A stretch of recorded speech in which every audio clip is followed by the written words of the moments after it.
तो नमस्कार दोस्तों, स्वागत है आप सभी का online the first YouTube channel पे। इस वीडियो में हम बात करने वाले हैं तमाम भर्तियों की लेटेस्ट अपडेट के बारे में, पीएनपी की परीक्षाओं के लेकर। साथ ही अगर बात करें जूनियर शिक्षकों के पदों के बारे में, तो वहीं दूसरी तरफ छात्र शिक्षक के अनुपात को लेकर और दूसरी तरफ टीजीटी पीजीटी की तमाम लेटेस्ट अपडेट हम कवर करेंगे। तो वन बाय वन करके सारी अपडेट कवर करते हैं। चलिए दोस्तों, वीडियो शुरू करते हैं। वीडियो को लाइक कर दें, साथ ही शेयर कर दें और चैनल को सब्सक्राइब करना बिल्कुल ना भूलें, जिससे कि आपको इसी प्रकार की ऑथेंटिक जानकारियां मिलती रहें। आगे बढ़ने से पहले अगर आप यूपीएससी राजस्व लेखपाल की तैयारी कर रहे हैं तो ये बिल्कुल सही समय अपनी प्रिपरेशन को बूस्ट करने का। उसके लिए मार्केट में आप सभी के लिए आ चुकी हैं चक्षु प्रकाशन की बेस्ट बुक। जैसा कि आप सभी स्क्रीन पर देख पा रहे हैं, इस बुक के अंदर बहुत सारी आपको जो डिटेल है वो दी गई है। पीईटी परीक्षा में आपने देखा ऑनलाइन का कुछ भी पेपर के अंदर नहीं पूछा गया, जो भी पूछा गया सब कुछ बुक से आपको देखने के लिए मिला। इसी वजह से मैं आपको कहूंगा कि अगर आप लेखपाल के अंदर एक सीट लेना चाहते हैं तो बुक के माध्यम से पढ़ें। 100% आपका जो सिलेक्शन है वो होगा। इस बुक के अंदर आपको बहुत सारी जानकारी साथ में डिटेल देखने के लिए मिलेगी। इस बुक की सबसे खास बात यह है कि इसमें डिटेल के साथ साथ आपको मिलते हैं वन लाइनर क्वेश्चन, जो कि आपकी परीक्षा के लिए काफी ज्यादा महत्वपूर्ण है। जैसा कि आप स्क्रीन पे देख पा रहे हैं, इसके साथ साथ आप सभी परचेस कर सकते हैं इनकी संपूर्ण गाइड, साथ में इसकी अगर बात करें प्रैक्टिस सेट को भी, जो कि आप सभी को ऑफलाइन किसी भी मार्केट में मिल जाएगा। साथ ही आप सभी ऑनलाइन भी ले सकते हैं, जिसका लिंक आपको वीडियो की डिस्क्रिप्शन में दिया गया है। तो चलिए शुरू करते हैं। असल में जैसा कि आप जानते हैं कि उत्तर प्रदेश के अंदर एक ऐसी भी परीक्षा संस्था है जिसका नाता हमेशा पेपर लीक से रहा है।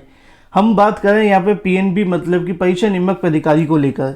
अगर आपको याद होगा तो हाल ही में यहाँ के सचिव के अंदर बदलाव किया गया था, लेकिन सही मायनों में सचिव तो बदले जाते हैं, असल में यहाँ पे जो कार्य होते हैं वो कुछ नहीं बदले जाते। और इसका कहीं ना कहीं संबंध शासन प्रशासन तक है।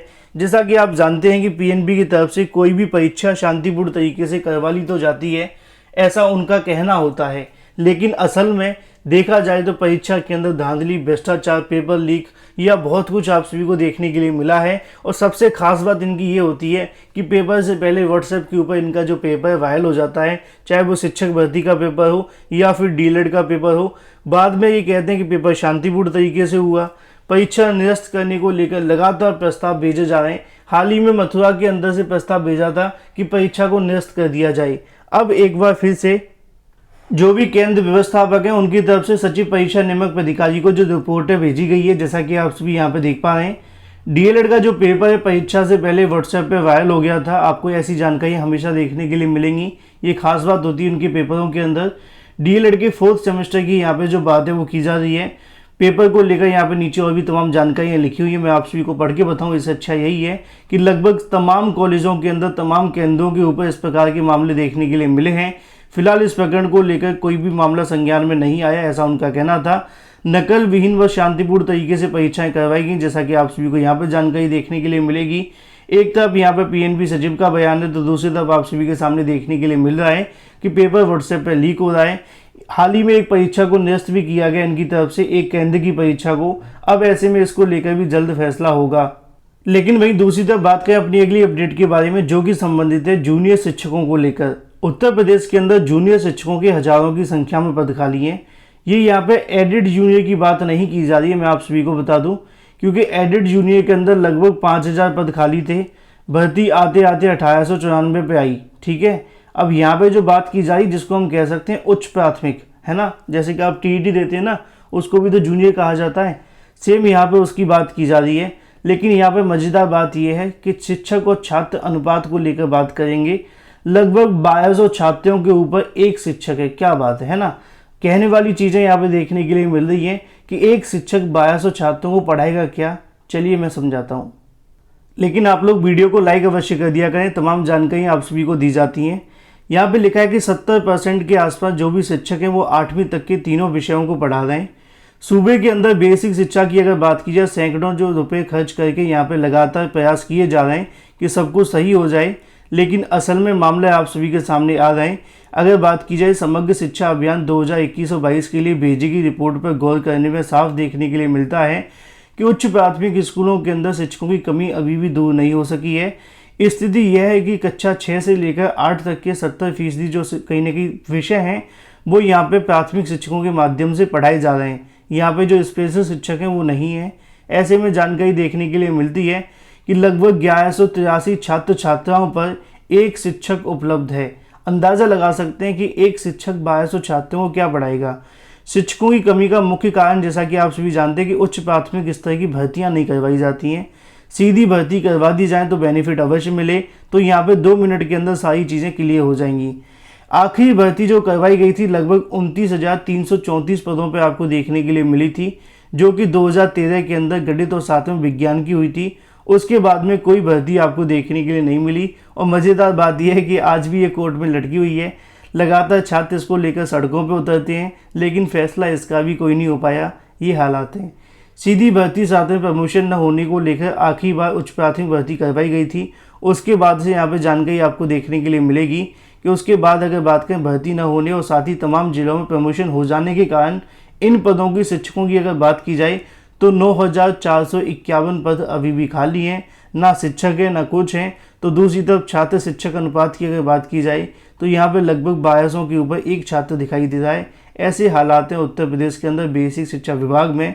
तो वहीं दूसरी तरफ मंत्री जी कहते हैं कि हम सभी जगह पर पहुँच चुके हैं, अब हमारे पास पर्याप्त शिक्षक हैं। भले ही वो प्राथमिक की बात करते हैं, लेकिन जूनियर भी उनके अंडर में ही आता है। हालांकि जूनियर के अंदर लाखों की संख्या में पद खाली हो सकते हैं अगर नया डाटा निकाला जाए तो। अब ऐसे में जो 10,000 पद बताए जा रहे हैं, इनके ऊपर सीधी भर्ती इसलिए नहीं करवाई जाती क्योंकि इनको प्रमोशन के माध्यम से भरा जाता है। न प्रमोशन करेंगे न हम पद भरेंगे। दूसरी तरफ आप सभी को पता है कि छात्रों का क्या हो रहा है, ये आप सभी के सामने लिखा हुआ है। अब ऐसे में अगर सरकार चाहे तो या तो सीधी भर्ती के माध्यम से कर दे या फिर प्रमोशन ही कर दे। प्रमोशन करने से क्या होगा कि नई प्राथमिक शिक्षक भर्ती के अंदर पदों की संख्या और बढ़ सकती है। दोनों में से कोई काम नहीं किए जा रहे। इसके बारे में आपका क्या कहना है, कमेंट करके अवश्य बताएं। वहीं दूसरी तरफ बात करें टीजीटी और पीजीटी को लेकर, हालांकि यहाँ पे बात की जाए टीजीटी के बारे में, चयन बोर्ड की ओर से यहाँ पे कुछ के जो चयन है वो निरस्त किए गए, जिसको लेकर लिस्ट जारी कर दी गई है। असल में आप सभी को पता है कि चयन बोर्ड की ओर से लगातार परिणामों को लेकर कार्य किया जा रहा है, चाहे वो टीजीटी पीजीटी 2021 को लेकर हो या फिर पुरानी भर्तियों के बारे में। और कोई ना कोई नया नोटिफिकेशन रोज की तारीख में जारी किया जा रहा है।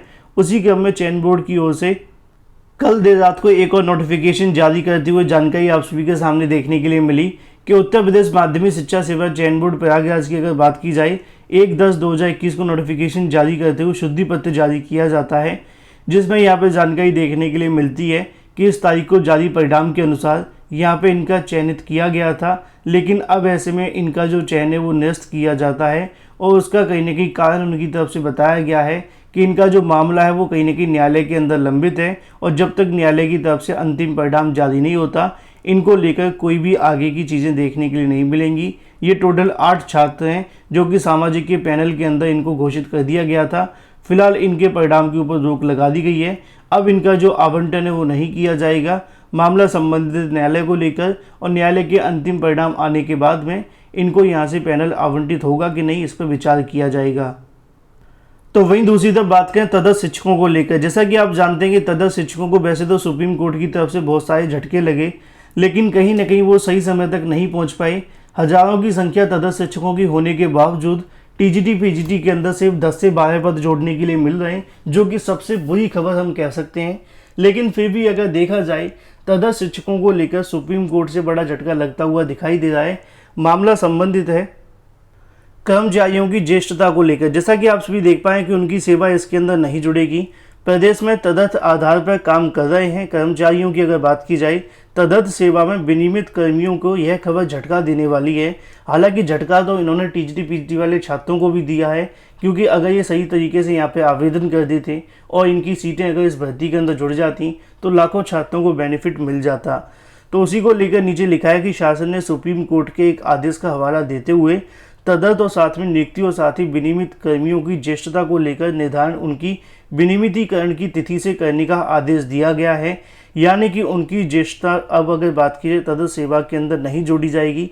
आसान भाषा में आप सभी को बता दूं कि यहाँ पे उनका कहीं ना कहीं जो सेवा काल होगा उसको जोड़े जाने को लेकर शासन की तरफ से ये कहा गया है कि सुप्रीम कोर्ट के अनुसार आपके विनियमितीकरण कर्मियों को लेकर जो भी आपकी सेवा जोड़ी जाएगी उसके बारे में नीचे जानकारी देखने के लिए मिलती है कि विनियमितीकरण तिथि से जोड़ने के लिए मिलेगी। मतलब कि नियुक्ति की तारीख से आपकी नहीं जोड़ी जाएगी। नियुक्ति भले ही आपकी 2000 के अंदर क्यों ना हुई हो, इसको लेकर यहाँ पर जानकारी लिखी हुई है। अब ऐसे में काफ़ी पुराना मामला देखने के लिए मिल रहा है। ऐसे में इनकी जो सेवा होगी वो नई भर्तियों के अंदर देखने के लिए नहीं मिलेगी। फिलहाल इसको लेकर यहाँ पर लिखा है कि आखिरकार यह प्रकरण सिविल अपील अगर बात की जाए इस याचिका के अनुसार सुनाया गया है, एक बार फिर से मामला सुप्रीम कोर्ट पहुंच गया था, जिसके ऊपर 28 जुलाई 2021 को इस संबंध में आदेश पारित कर दिया गया है। अपर मुख्य सचिव कार्मिक डॉक्टर देवेश चतुर्वेदी ने बताया कि शुक्रवार को सुप्रीम कोर्ट के आदेश का हवाला देते हुए तदर्थ के रूप में नियुक्त कार्मिकों को वरिष्ठता साथ में निर्धारण उनकी तदर्थ नियुक्ति की तिथि नहीं की जाएगी, बल्कि उनकी विनियमितीकरण तिथि से देखने के लिए मिलेगा। हालांकि ये मामला तदर्थ शिक्षकों से संबंधित है, तो आपके सर के ऊपर से जा सकता है, लेकिन ऐसे में उनको तो झटका लगा है। लेकिन झटका कहीं ना कहीं टीजीटी पीजीटी वाले छात्रों को भी है कि अगर ये सही तरीके से आवेदन करते तो वहाँ पर हज़ारों सीटें मिल सकती थी। वहीं दूसरी तरफ बात करें अपनी अगली अपडेट के बारे में, जो कि संबंधित है नई प्राथमिक शिक्षक भर्ती को लेकर। जैसा कि आप सभी जानते हैं कि उत्तर प्रदेश के अंदर नई प्राथमिक शिक्षक भर्ती की मांग लगातार जारी है। छात्रों की ओर से लगातार बहुत सारे ट्विटर वार किए गए, तो सरकार की तरफ से कमेटी का गठन कर दिया गया। अभी तक कमेटी की ओर से कोई अंतिम रिपोर्ट नहीं सौंपी गई है। उम्मीदें जताई जा रही हैं कि जल्द कमेटी अपनी रिपोर्ट को यहाँ पर सौंपेगी। उसी क्रम में यहाँ पर भी आप सभी को देखने के लिए मिलेगा कि उत्तर प्रदेश में प्राथमिक शिक्षकों के लगभग 2 लाख से ज़्यादा पद खाली हैं। सरकार विज्ञापन जारी करने में देरी कर रही है। 2 अक्टूबर को, मतलब कि आज, प्राथमिक शिक्षक भर्ती विज्ञापन जारी करवाने के लिए ट्विटर वार चलेगा।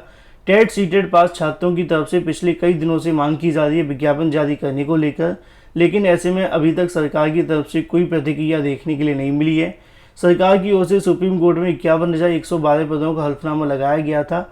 छात्रों की मांग है कि 97,000 पदों पर नई शिक्षक भर्ती का जो विज्ञापन है वो जारी किया जाए, जिसको लेकर यहाँ पे छात्रों की ओर से ट्विटर बार रखा गया है। जैसा कि आप सभी को यहाँ पे देखने के लिए मिल जाएगा, मिशन यूपी पीआरटी को लेकर प्राथमिक शिक्षक भर्ती के बारे में नीचे जानकारी आप सभी के सामने देखने के लिए मिलेगी। इसी हैशटैग का प्रयोग करके आप सभी को यहाँ पे जो ट्वीट है वो करने हैं। 2 अक्टूबर 2021 आप सभी के सामने है। आज की तारीख में छात्रों की तरफ से नई प्राथमिक शिक्षक भर्ती को लेकर एक महा ट्विटर अभियान आपको देखने के लिए मिलेगा। वहीं दूसरी तरफ बात करें डीएलएड साथ में बीएड को लेकर, जैसा कि आप जानते हैं कि प्राथमिक शिक्षक भर्ती के अंदर पहले डीएलएड मान्य हुआ करता था, उसके बाद एनसीटी के आदेश के अनुसार बीएड को मौका दिया गया, तो यूपी सरकार की ओर से भी बीएड को मौका दे दिया गया। अब आज की तारीख में अगर आपसे कोई पूछे, कमेंट करके जवाब देना कि डीएलएड करना बेहतर है कि बीएड करना बेहतर है, तो आपका जवाब क्या होगा कमेंट करिए। मैं भी आपको वीडियो के अंत में जानकारी दूंगा। तो मुझे उम्मीद है कि अब तक आपने अपना जवाब दे दिया होगा कि डीएलएड की जगह पे अगर आज की तारीख में कोई छात्र करना चाहता है तो बीएड करे तो ज़्यादा बेहतर है। उसके पीछे रीज़न ये है कि उनके पास मौके बहुत हैं, क्योंकि अलग अलग वैकेंसी के अंदर बीएड वाले छात्रों को बैठने का मौका मिल जाता है ना। लेकिन अगर बात की जाए डीएलएड वाले छात्रों की, तो यहाँ पे कहीं ना कहीं उनके पास प्राथमिक शिक्षक भर्ती और साथ में जूनियर देखने के लिए मिलती है। हालांकि जूनियर के अंदर इतनी भर्तियाँ भी नहीं निकलती हैं। अब ऐसे में सरकार को बड़ा झटका लगा है। मैंने कई बार इसके बारे में जानकारी कि पीएनबी की तरफ से लगातार आवेदन की तारीखें बढ़ाई जा रही हैं। पहली बार ऐसा देखने के लिए मिला है कि डीएलएड 2021 के अंदर लगभग 1,32,000 के आसपास सीटें खाली चली गई हैं। यहाँ पे इनकी तरफ से 3 बार आवेदन की तारीख बढ़ानी पड़ी थी। जैसा कि आप जानते हैं, मामला ये है कि डीएलएड के साथ में बीएड करने वाले अभ्यर्थियों की कहीं ना कहीं संख्या बढ़ती जा रही है। उसका रीज़न है कई भर्तियों के अंदर बैठने का मौका, लेकिन डीएलएड वाले छात्रों को कहीं ना कहीं एक ही भर्ती या फिर अगर बात करें प्राथमिक और जूनियर के अंदर बैठने का मौका मिलता है। तो इसको लेकर लगातार सरकार की ओर से प्रयास किए जा रहे थे कि लगभग इन छात्रों से फीस ले ली जाए, लेकिन छात्र समझदार हो चुके हैं। पीएनबी साथ में सरकार को इस बार बड़ा झटका लगा है। अब सवाल उसी पे आते हैं कि डीएलएड करना बेहतर है कि बीएड करना बेहतर है। तो मेरे मायनों में अगर देखा जाए तो बीएड करने वाले छात्रों को ये ज़्यादा बेनिफिट है। बाकी आप लोग कमेंट करके बताइएगा। वीडियो को लाइक कर दें, साथ ही शेयर कर दें और चैनल को सब्सक्राइब करना बिल्कुल ना भूलें, जिससे कि आपको इसी प्रकार की ऑथेंटिक जानकारियाँ मिलती रहें।